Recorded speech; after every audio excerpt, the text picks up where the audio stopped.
Hello, everybody. Happy Friday. Thank you so much for joining us for our September Sip and Pitch Friday. My name is Carly Specht. I use she, her pronouns, and I'm Manager of External Affairs and Affiliate Relations here at the NGLCC. Before we get into the rules and guidelines for today's program, I'm excited to introduce our three incredible judges here with us today. We have Jessica Lozano Williams from Mass Mutual, Charity Chandler from Sodexo, and Griffin Barrington from Medtronic here with us today. So thank you all so much for being here and for guest judging on today's Sip and Pitch. Now I'm going to go over some of the rules and guidelines for the presentations. So first, each company will have 5 minutes to pitch. I'll have a timer up on my screen that will count down during each presentation, and I'll also unmute myself to remind you when you have 30 seconds left.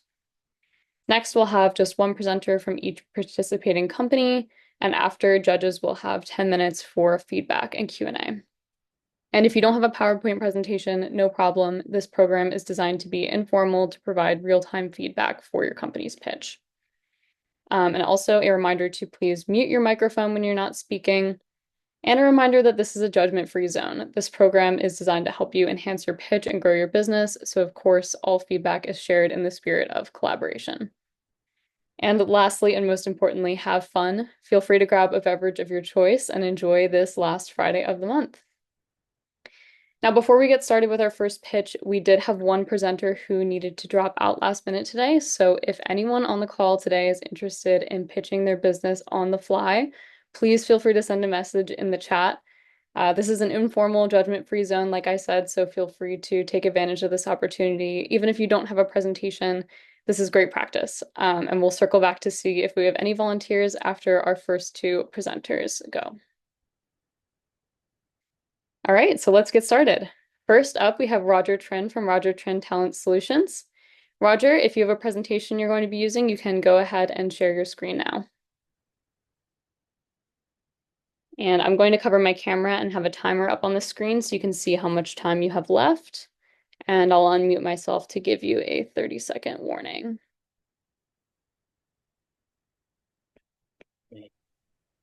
Thank you everyone for joining today. Thank you so much for inviting me to this event. I'm super excited to pitch today.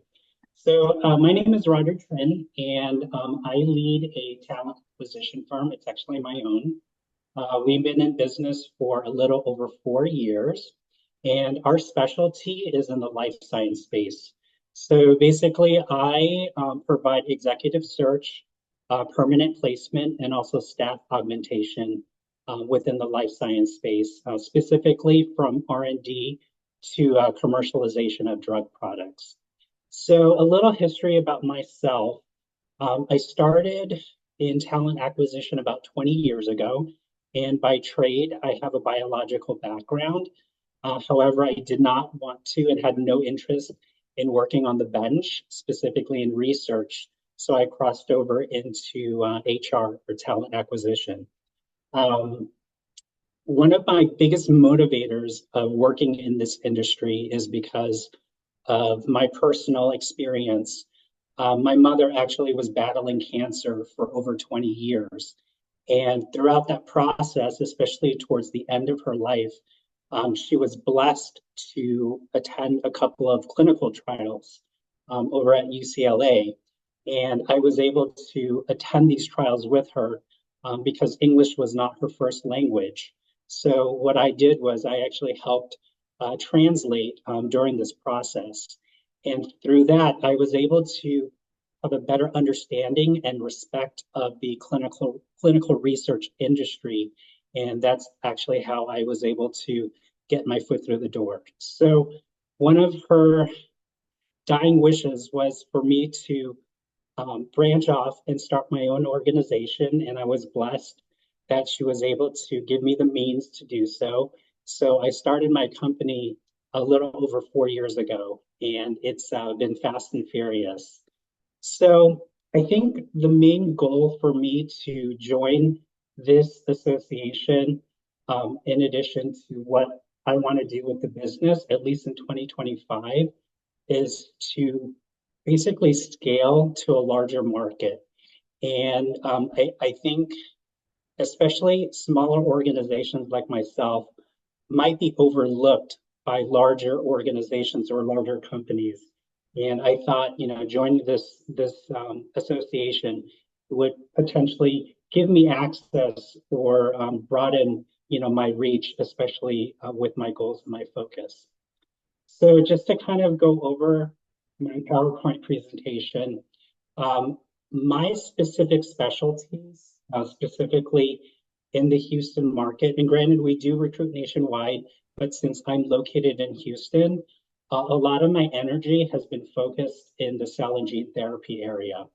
And in terms of the institutions that I do support, they're in academic, sponsor. And when I refer to sponsor, we're related to actual developers or developing the drugs, in addition to the servicing side with CROs, along with CDMOs and CMOs. So where I really excel in is on the biomanufacturing side, and I have listed the actual typical type of departments that I do service. And then on the clinical side, these are actually a highlight of the departments I have provided. The reason why I'm so successful in biomanufacturing is because I have a biological background, and since I worked on the bench, I understand what these individuals and their technical skills require. So I believe I have an upper hand in terms of screening and vetting these individuals. Um, Moving on in terms of differentiators. So what I really, how can I phrase this?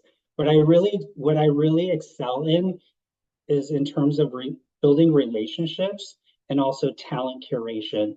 I've invested over 20 years of really honing in and developing relationships and broadening my network, specifically in the life 30 science. seconds.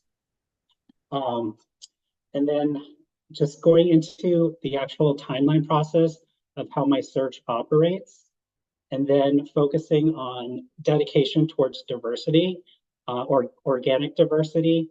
And these are some of the associations I belong with. I actually serve on the board for the Austin LGBT Chamber as well. Thank you very much for everyone's time. Thank you so much, Roger. Great job. Now I'm going to turn it over to our judges. Griffin, do you want to start us off? Sure. One second. Sorry, I'm coming off of a cold, so I just but no, I think that was a really interesting pitch. I think that one of the things that stuck out to me was how compelling your backstory is and exactly why you got into this industry. I think that's something that really highlights the passion and the reason why you're here. I'm curious, so I think it makes sense to me logically the strengths that you're highlighting as far as you come from this industry, you know what they're looking for and things like that. Have you been able to get any real-time feedback from some of the companies or organizations that you've worked with to also include as far as strengths or differentiators? Or is that all kind of from your own intuitive, understanding?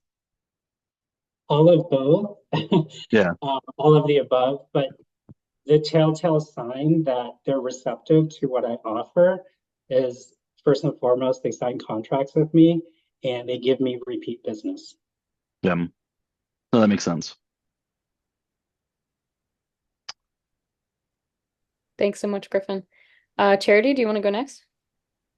I actually have a question, and that's where have you achieved the most success finding your talent? And do you see trends moving toward more people needed in the industry, or are you seeing, as many companies are going through different economic shifts, have there been regression in the number of candidates you're looking Yeah, you bring up some really good points. So to answer your first question, I do follow traditional paths in terms of identifying and finding candidates on LinkedIn and also social media channels, but I'm old school and I'm boots on the ground. So I'm out in the community. I'm going to all of these networking events, associations, and a lot of the talent that are passive understand and value the relationships of these associations. And that's the type of particular personality that I'm targeting, especially with these organizations.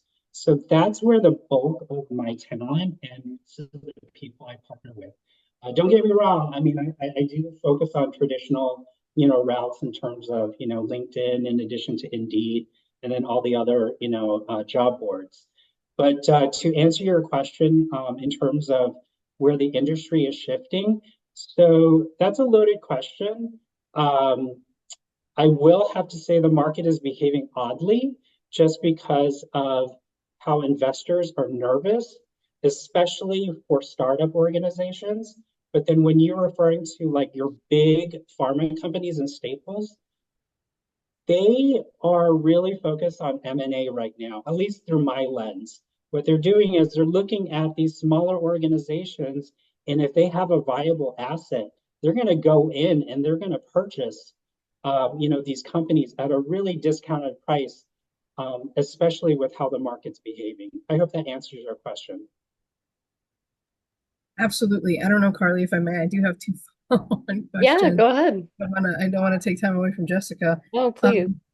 The first question being, do you ever look at high-level, full-tenured professors in academia as a potential source for some of these folks to convert them to organizational executives, given maybe some of the research background that they've had in academia? Yes, Okay. yes, And I then, do. Now, the million-dollar question is, are the buyers open to that type of background? And I don't know if you're in the industry, but there is, and maybe this is an area for improvement for all of us, there's a clear divide between industry in addition to academic. And sometimes crossing over from academic into industry is a culture shock because industry comes from a point of revenue and academic is more mission. And how do you marry the two together and make it work? Um, I don't know, but maybe you know. no, I'm an academic nerd by background. I started in a campus environment, but have since gone to corporate side. So, I think some of those challenges are always, can the companies do endowed professorships so that they stay working at a campus while still doing research for organizations and some of those things? The final question, and then I promise, Jessica, I'll pass it to you, friend. Are you looking to, when you're talking about scaling, are you looking to also scale the number of talent recruiters that you have on your team, or are you looking to remain an independent contractor? And what does that look like for you? Have you put any thought to that? Yeah, sure. So I think 4 years into it, I'm at the point where I'm ready. I'm ready to scale. And that's why it's so important for me to have case studies, which is on my website, obviously, of all the organizations that we supported. But I feel like given my background, I'm ready to make that next step and start partnering up with your Gilead, your Pfizer's. I have in the past when I worked on the agency side, but I just need access. I need access to these relationships. I need somebody to help or people to help open doors for me. And I think, sometimes because I'm a boutique company, I might be overlooked and people might underestimate me. Thank you very much. Thanks so much. Jessica, go ahead. Yeah, thanks. First, Roger, great job. Really enjoyed your pitch. And I'm so sorry for the loss of your mom, but I do love that she was able to help you break into owning your own business and pursuing this line of work. So I really enjoyed hearing kind of the origin of how you came to be doing this. Question I have, so I'm not in life sciences, insurance, pretty different. And I do know that staffing is a competitive space. And what does the landscape look like specifically within life sciences in staff augmentation? I'd love to hear more about that.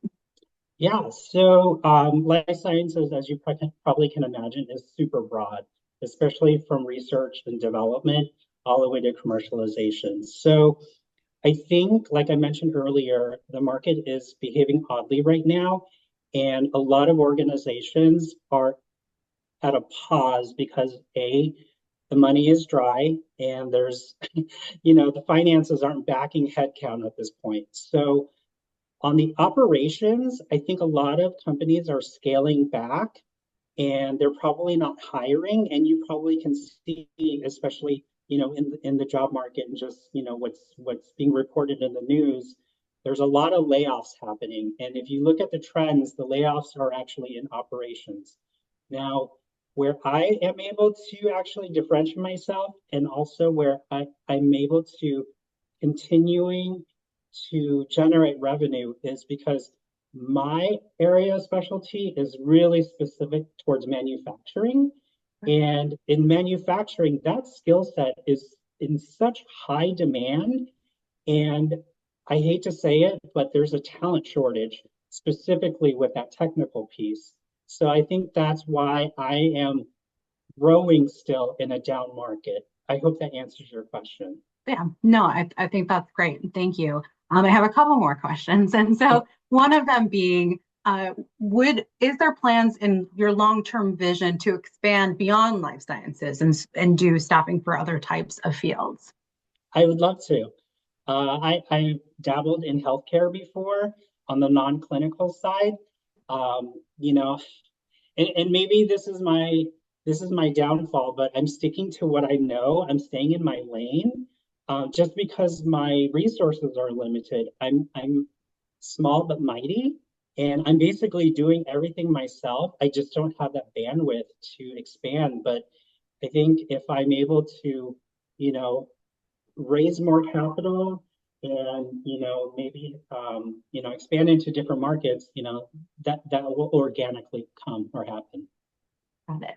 And so my last question is, I know that you talked about expansion of your team so that you can serve some of these larger corporations. At this point right now, what is kind of your sweet spot from a size of a company wise that you can really serve?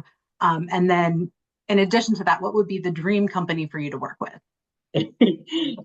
So the typical size of companies I partner up with are probably hovering right around 100 employees. And I like working in that space just because they've already developed their infrastructure. They have their strategy already. So they come to me and they're like, Roger, we have our strategy. Help us execute the strategy. And companies at that size typically don't have an HR or a robust talent acquisition. So I'm kind of partnering up with them as an extension, and they provide or give me the autonomy to really help build that team. And I'm very mindful and strategic in terms of who I put into these positions, because these are small environments. And I hate to say it, but if it doesn't fit like a glove, it's going to be a disaster. And especially when you're dealing with a product that is going into humans, you have to be, there's no room for error. So it's very important for me that I have the flexibility to find the right people and there's that trust within the organizations. Thank you so Sorry, much. and then your second question, you asked. Company to work with. Oh, ideal company to work with. To be honest with you, it's like I'm at a point in my life right now where I want to partner up with organizations that have a good mission. And when I say good mission, I'm referring to those that support the LGBT community. I've actually dabbled in a couple of, nonprofit organizations that have supported underserved communities, and that's where I shine, and that's where I light up.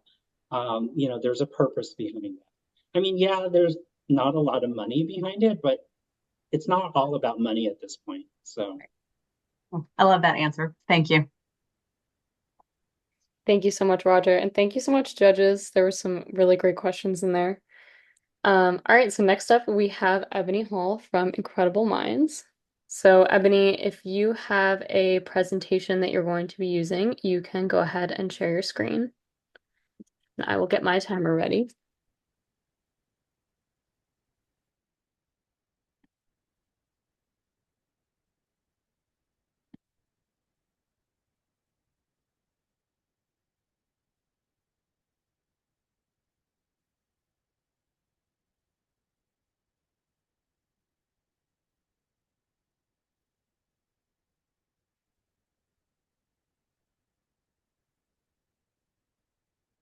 You're on mute.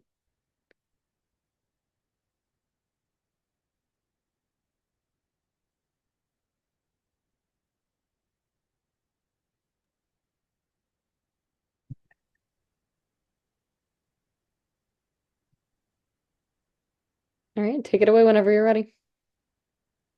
All right. So,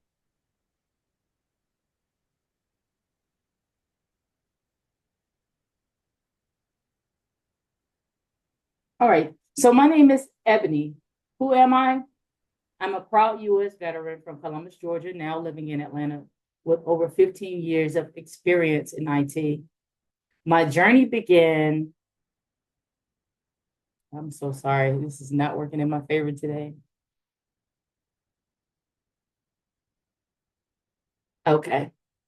So my journey began when I started in the military as a food service specialist. While during my deployment, we didn't need cooks. So I got tasked to the IT team where I found a love into tech. I also found out that I knew tech, which is the reason why I said, let me go ahead and do this. Okay, I've had roles in support, engineering, management, and have also served as an IT instructor. I'm passionate about giving back. So I was an IT instructor for the formerly incarcerated in the Second Chance program US wide. When I realized that I can teach them tech and help them get back on their feet in the tech industry, I knew that I can do this. I also became an international bestseller author for a book called Rebel with a Cause. I was a co-author in an anthology in this book. As the founder and CEO of Incredible Minds, I'm dedicated to empowering others to succeed in IT and making positive impact in my community. So my why lies in my passion for connecting people with in their rightful places. We strive to place people where they belong instead of where they fit. So the average staffing agency, they find out what the employer needs, they find the candidate that has those skills, and I'm totally against that. I need to know on both ends what the candidate needs as well as what the employer needs. If people go somewhere where they belong, if they feel like they belong, they'll stay. If they're just fitting, this is just for the moment. All right, so Incredible Minds is your premier LGBTQ-owned IT staffing agency that specializes in providing staffing solutions for the IT service market. What set us apart is our entire team will have IT. I don't know why I can't get this to stop. We'll have an IT background. Okay, so we will have a deep understanding of what the candidate needs and what the employer needs. We'll be providing top talent, offering cutting edge training programs as well. So if you do not need staffing, but you want to upskill your current team, come to us. I have been everything, like I said before, I've been the technician, I've been the IT manager, I've been the IT instructor. And what better way to know tech is to be able to teach it, right? So we have those great programs for you. Our niche industries for IT staffing is cybersecurity, retail, hospitality, finance, healthcare, and government contracts. Our mission is to connect exceptional IT talent with the best employment opportunities available. We're committed to providing customized staffing solutions that match unique needs and requirements of the clients and the candidates. Well, how does that look? I'm known as an expert in the industry. So that gains a level of trust from employers for me as well as the employees. And I know the pain points on both ends to know what to touch on both ways. So I take time to water my relationships with my candidates that I have. I've met them in the IT field myself, just from past jobs, word of mouth, social media, LinkedIn, Instagram, you name it. That's how I get my candidates, and I water those relationships where we have monthly Zoom calls, kind of like this, where we're just meeting each other and having fun games to play. Our vision is to empower individuals seeking a career in IT by providing accessible pathways to develop their skills and connect them with opportunities while bridging the talent gap for employers through personalized matchmaking and support. Our values. This is my favorite part. Our values are to form the foundation of our company culture and guide our actions as we strive to make a positive impact in the IT industry. We lead with love. L is for loyalty to our clients and team members. E is for excellence in every aspect of our work, from sourcing top talent to providing exceptional customer service. A is for accountabilities for our actions, decisions, and commitments. And D is for diversity and inclusion in all our hiring and staffing practices. LOVE, leading with optimism, value, and empathy in all our interactions and relationships.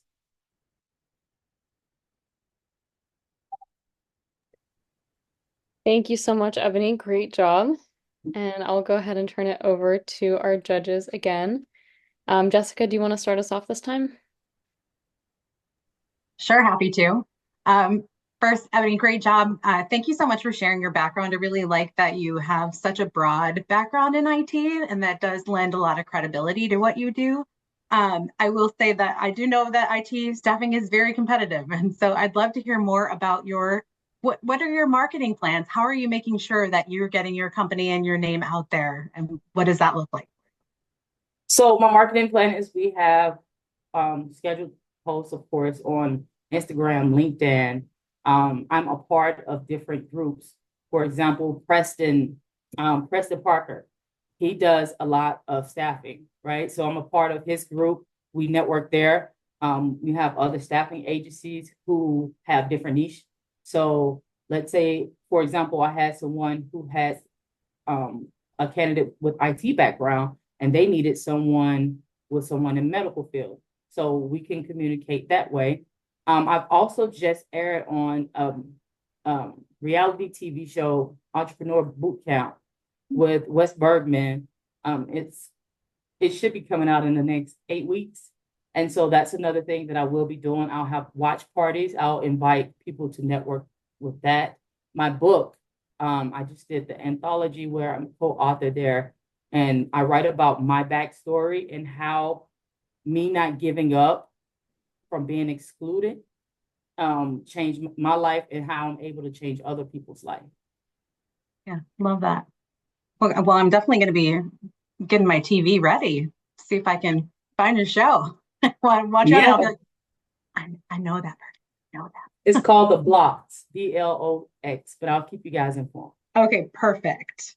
But my last question is just knowing that you're a veteran and knowing there's other organizations in addition to NGLCC, which is amazing. Have you looked at getting involved with any of those organizations as well, similar to NGLCC, to kind of have that broader reach with corporates? Yes. So I'm a part of the Atlanta Chamber of Commerce, the Atlanta Black Chamber of Commerce. I am a part of a lot of LinkedIn groups here for tech groups. So I'm kind of busy in the community to have those connects. Good, glad to hear it. That's all the questions I have. Thanks, Jessica. Griffin, you want to go next? Sure. It's interesting always seeing how people end up in the industries and the kind of niches that they find. So I really appreciated like going from food management into IT. It also sounds like it's interesting that you're staffing, but then also I think I heard in there that almost like a consulting side where if they need to maybe understand their needs or build out their teams, you're offering that service as well. I guess how is that built out in your program or in your company? Is that an official service? Is it just something that like you kind of market on the side? I'm curious to learn more about how that is structured. Yes, that is another umbrella right under that. So when I talk to employers, right, I don't necessarily hear no, right? Because I have so much to offer them. It's either you're saying no, and that means I'll call you back in 2 weeks, or what about this? What are your plans for your team to upskill them? This is coming down the pipeline. Tech is constantly changing. Are they up to date on this? Who do you have now? How much does that cost? Let me work with you. And then what I do is I come in and I give them a form to fill out on their streams and the areas for improvement. And then I get with whoever they want me to get with, and I create a course for them. Interesting. Now that Yeah, like I said, that's one of those where I've always heard staffing, but the being able to help anticipate and read the business as well, I think is an interesting cutting edge. Kind of reflexively, do you do any sort of coaching or any sort of official mentoring with the actual candidates that you're cultivating those experiences with? I always love that question, absolutely. Because this is a lot of I'll tell you a quick story. I had this hat on one Saturday, and this Hmm. dude was like, "Man, I love that hat. Where you get that?" I said, "This is my company." He said, "What does your company do?" I said, "We're an IT staffing agency." He said, and he was working at Dollar Tree. Mm. And he said, "Oh man, I have my Microsoft certification. I have my net." I was like, "Well, what are you doing at the Dollar Tree, right?" Yeah. And he said, "I just don't know how to get started." And I was like, "Okay, come through my mentorship. Let me train you up and let's get you in there." I've taken him and one guy I've helped. That grew my heart. One guy was homeless in my mentorship, and he was the top of the class. He got his certs, and he said, "Ebony, I'm in California. You're in Atlanta. I saved some money. I'm buying a car and I'm coming there." I'm like, "Whoa!" Right? He gets here and he says, "I no." He says, "I can sleep in my car." And so I was like, "Okay, come." So I send him to my church when he gets here, get clothes, food, and I'm doing applications for him, talking to employers, doing all this Mm. stuff. And this man goes from homeless to making $30 an hour. That makes me happy. That fulfills Yeah. me. No, it's fantastic. I think especially with IT and the barrier to entry, I feel like has been lowered so much with boot camps and so many accessible trainings. Having them people that can connect those and make those connections is fantastic. And that's Um, how I kind of get my credibility. right. Because a lot of them say, "Hey, we paid these influencers, these IT influencers, we paid them all this money and we didn't get half of this information." And that's because I'm intentional and this is something big for me. Fantastic. No, thank you. Thank you for the stories and thank you for the work that you're doing in the community. Thanks so much. Charity? Yeah, I'm totally agreeing on the story too, and appreciate the backstory and everything that you're sharing. I heard you talking about reentry populations, people who have been incarcerated and things like that. And that's an area that really appeals to me. In my primary role with Sodexo, one of the things we talk about in DE&I is how we can coach reentry folks to come and work in our contracted food service. So when we're talking about food service background, there's a lot of overlap there. May I ask, is that like what to what extent have you continued to work with that and you continue to develop that? Um, just because I'm so fascinated by it, and I think it's an incredibly underserved market. For sure. So when I was doing that, when I talked to formerly incarcerated, it was through a nonprofit organization. And honestly, I think they overpromised. And so a lot of them were frustrated. But one thing, I cried in the Zoom. One thing they all spoke up and said, "Well, we know Ebony cares, she's gonna take care of us." I I didn't have the staff agency at the time. They said, "We know she'll take care of this." I pressed the button the next day and said, "Let me start this." And just watching it. One of them have a job, one of them has an IT specialist position for the NBA. That's life changing, right? Because you go through so much, you get out, people doubt you, you doubt yourself, and you go from that to such a big deal. They all keep in contact with me, even though I don't work there. And it's a few of them that I can't help because it only goes so deep with their um, background. But one person, he had a very bad background, but I didn't turn him around. He couldn't get into IT, so I got him into customer service IT. There's always a workaround to help somebody move up. Thank you, friend. And my second question, um, I love the lead with love, 100% all in. I'm wondering to what extent that's been resonating with your clients. Yes, with my clients, they are honestly my clients right now have been through EMS, where I'm working through other companies that have access to the clients because I'm trying to grow that trust. But that's why I ask my candidates, "Hey, can you do a Google review so that they can start seeing me?" And in a matter of time, my heart is too big to be hidden. I know that it'll come through. Thank you very much, friend. No problem. Thank you so much, Ebony, and thank you so much, judges, for your feedback. I did not see anyone in the chat saying that they would like to present on the fly, but if anyone last minute decides that they want to, now's your chance.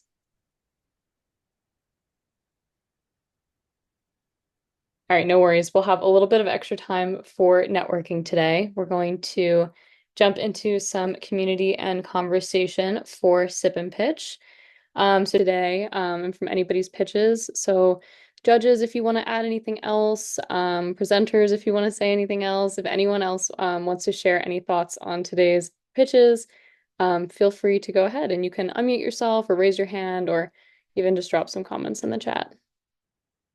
I'll start by, oh, sorry. I'll start just quickly Jessica. by saying, I just thank you to Roger and Ebony for presenting. I think that it's always a nerve-wracking experience to get online in front of people and strangers and pitch your business, but you did great. And so thank you for that, and to encourage anybody else who's thinking about it. It's definitely a great opportunity to get out there and get some feedback and think about things maybe a little bit different based on the questions that are asked. And it's also good practice.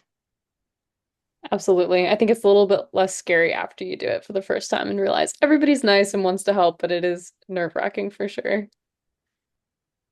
And Jessica, I'll just kind of add on to what you were sharing, because that was it for me too. It's just, I was inspired. I was here today with my Sodexo hat, but I was sharing in the small group chats that my wife and I also are an NGLCC certified business.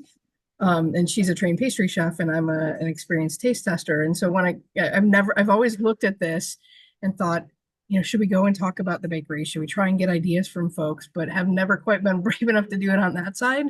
So now that I've seen these brave folks step into the space and understand what it's like from a judge perspective, and to see the constructive comments that Jessica and Griffin were able to provide and things like that, I'm like, okay, that might be something that we can both benefit from. And so you've kind of given me a different perspective in considering participation. So I want to thank you both for your bravery.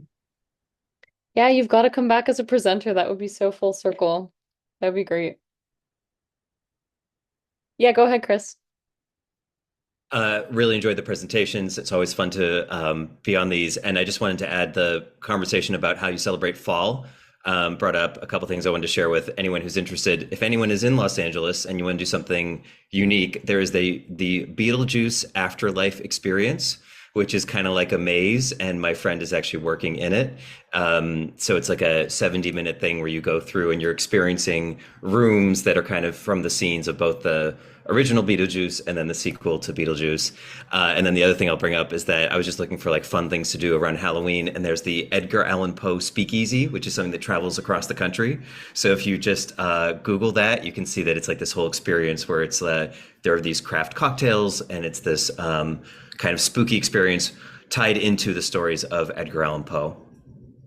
That Edgar Allan Poe speakeasy thing is coming to DeLand, Florida, where I am, which is such a obscure city, and I am so excited.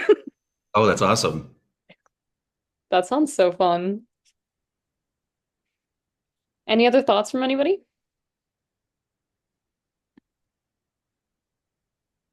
Well, it's just a pleasure being here and meeting all these wonderful people. Yeah, it's always a fun Friday at Sip and Pitch. Awesome. Well, I just want to flag that our next Sip and Pitch Friday will be taking place on Friday, October 25th, same time, 3:30 p.m. And I'm going to drop the link to register for that in the chat as well. So hope to see you all there too. And if you're interested in pitching at a future Sip and Pitch, please feel free to reach out to me and I'll send you that link to apply. I'll just drop my email in the chat as well. But thank you all so much for being here. I hope you have a great Friday and a great weekend. And we'll see you here next time. Thank You you. too. Bye. Thank Bye, you. everybody. See you.